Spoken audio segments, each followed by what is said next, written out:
Есть у меня вот такое ведро. Насыпаем-то пшеницы.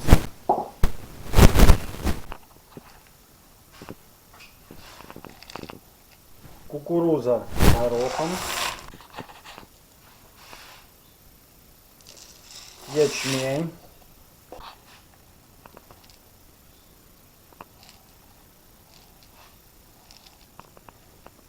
Бобовые. Это чечевица. Вита. Гречка. Зеленая. И овес. Все это дело перемешиваем.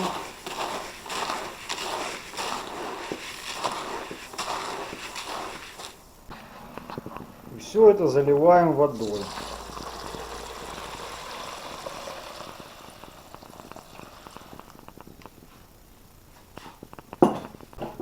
Перемешиваем все это дело, чтобы оно намокло. Также сюда можно добавлять еще семечку. Бобовые, такие как нут, маш, будут полезнее, чем горох. Чем неудобство этой мешанки, то что здесь овес всплывает весь наружу. Вот. И вот какая, не знаю, видно, вода черная, не черная. Ну, сейчас то же самое сделаем в баллоне. За основу возьмем пшеницу.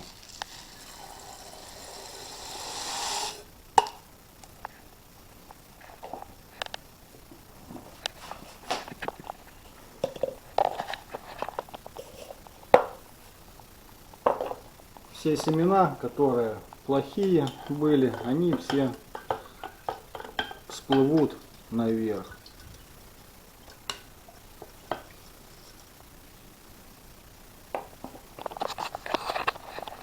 Их желательно нужно отделить будет. Сейчас на данном этапе у нас вода чистая. Зерно сейчас набирает влагу. И для лучшего качества зерна я добавляю перекись водорода. Буквально чуть-чуть. И сюда тоже добавим. Перекись водорода 80%. Поэтому ее тут надо буквально миллиграмма 3-4. И расколачиваем это все дело.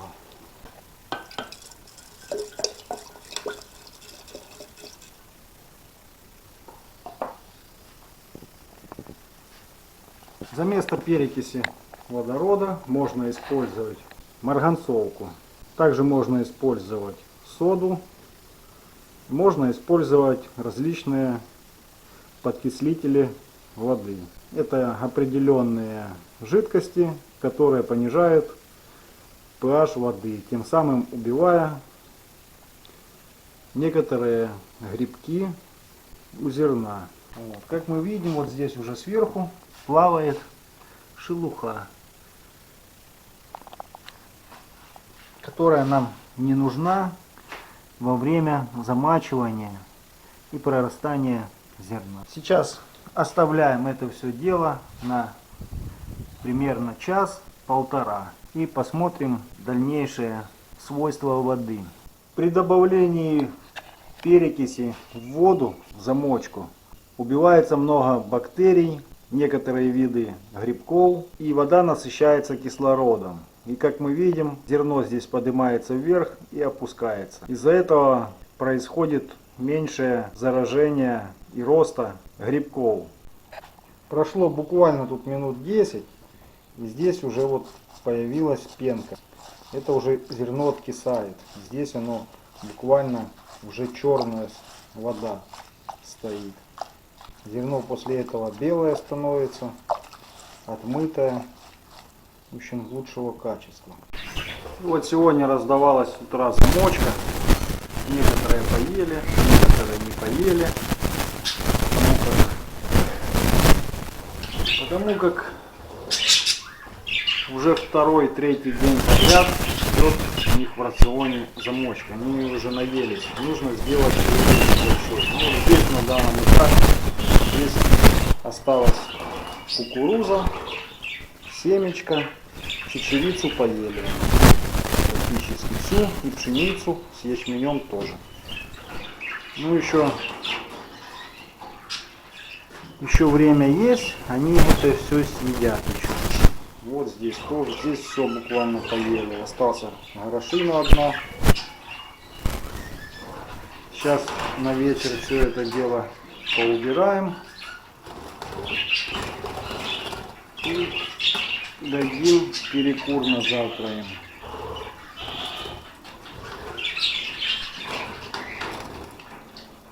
Они уже к ней настолько привыкли, что они даже уже сухой корм практически не берут. Буквально им с утра раздаю по столовой ложке на пару.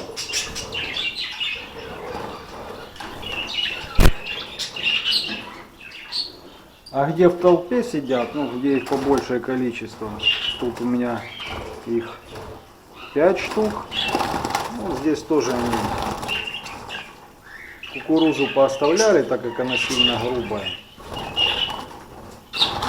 Остальное пшеницу всю выели, очень любят пшеницу. Здесь вообще практически ничего не осталось. Ну, то есть в толпе они лучше привыкают к новому виду корма.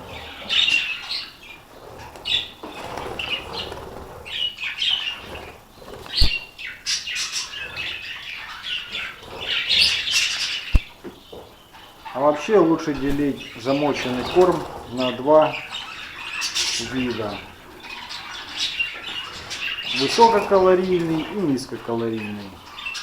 Высококалорийный давать раз в неделю на отдыхе, а низкокалорийный можно практически каждый день давать. Но перед этим нужно приучить птицу постепенно, внедряя замоченный корм. Иначе можно от птицы, так скажем, можно птицу загубить резким переменом корма. Вот зерно у нас уже откисло, прошло какое-то время, примерно час. Вот теперь вот так берем его еще раз, взбудораживаем.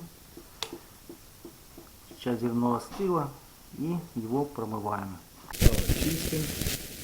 Теперь шелухи сверху нету. И ждем. Вернее, оставляем на 7 часов. А когда в замочке много зерна разного, то я обычно начинаем его промывать. Набираем снова.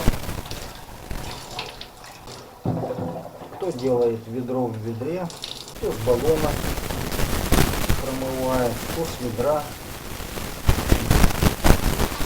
Тут одна и та же.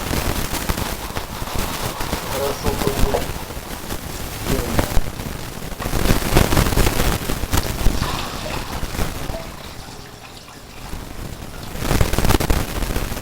Пока вода не станет чистой.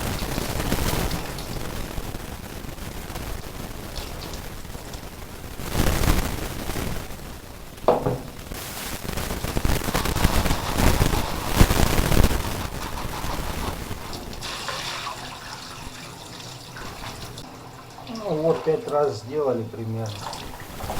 Уже вода чистенькая. Сейчас набираем воды и оставляем на ночь.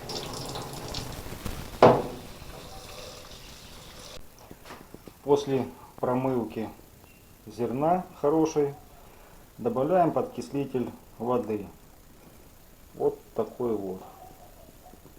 Все по инструкции. Здесь состав из 4 кислот: муравьиная, молочная, фосфорная. Вот, ну, составы здесь разные бывают.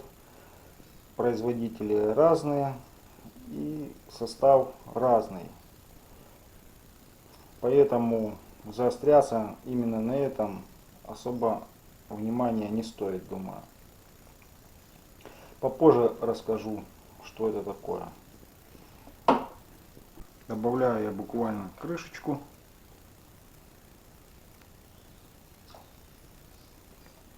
Сюда. И сюда. И все это размешиваю. И оставляю на ночь. С утра будем продолжать съемку. Ну вот и настало утро. Принес банки с замоченным зерном. Посмотрите, как мы видим. Вода у нас стоит чистая. И даже еще идет образование кислорода внутри воды. За счет тех добавок, которые давал перекись и подкислитель воды. Вот. Оно сохранилось все. Это качество. Здесь точно самое. Только несколько семян овса всплывшие. Сейчас мы их попробуем отделить. Все это дело теперь тщательно еще раз промываем. Высыпаем на друшлаг. И можно раздавать птице для кормления.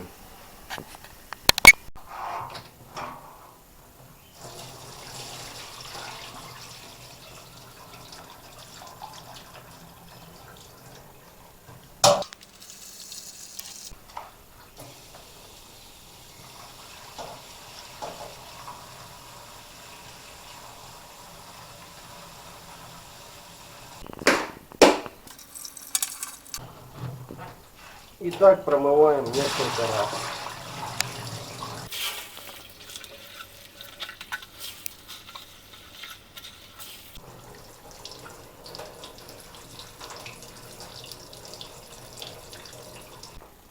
Ну вот, ставим его в ведерко. И сейчас вода будет стекать. Пока я сделаю мягкий корм с яйцом, но уже количество это воды, влаги уйдет с него. И вот у нас получилось зерно лучшего качества. Это называется замочка. Чтобы зерно проросло, нужно ему еще примерно сутки дать полежать, ну, в таком состоянии, так скажем. Вот. Будет оно готово на следующий.